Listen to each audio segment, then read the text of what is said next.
Hi friends, അപ്പോൾ ഞാനും പപ്പയും കൂടി ഒരു ചെറിയൊരു ഐറ്റം ഉണ്ടാക്കി നോക്കുകയാണ്. പ്രത്യേകിച്ച് പേരോ കാര്യങ്ങളൊന്നുമില്ല.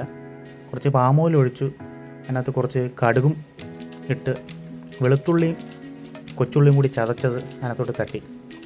ഇതാണ് പപ്പ. പാചകത്തിൽ വിദഗ്ധൻ ഒന്നുമല്ല, എന്നാലും നല്ല രീതിയിൽ പാചകം ചെയ്യും.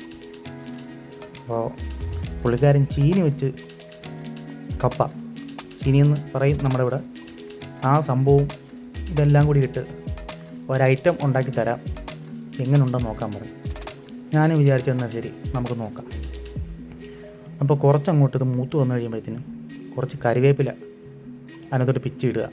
എന്നിട്ട് അത് ഒരിച്ചിരി മൂക്കുന്ന വരെ ഇങ്ങനെ ഇട്ട് കിണ്ടിക്കൊണ്ടിരിക്കുക.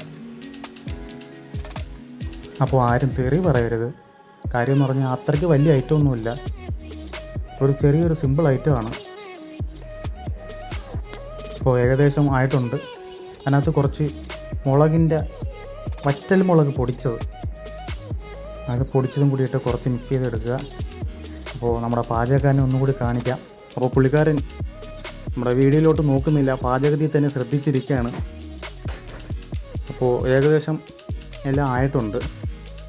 ഇനി ഇതിനകത്തോട്ട് നമ്മൾ വേവിച്ച് വെച്ചിരിക്കുന്ന, അതായത് പുഴുങ്ങി വെച്ചിരിക്കുന്ന ചെറുതായിട്ട് കുത്തി എറിഞ്ഞ ആ ചീനി അതിനകത്തോട്ട് ഇടണം.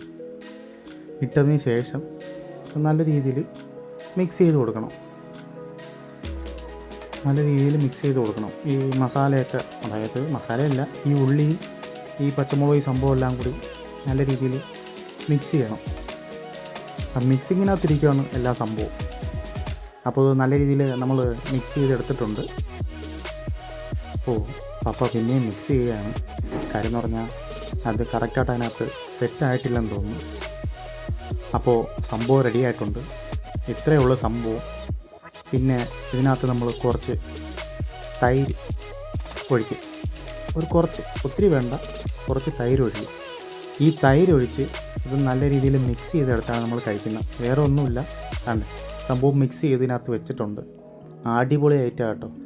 അപ്പോൾ നമുക്ക് വെളിയിൽ മഴയൊക്കെ ഉണ്ടായിരുന്നു, അപ്പോൾ നല്ലൊരു അന്തരീക്ഷമായിരുന്നു.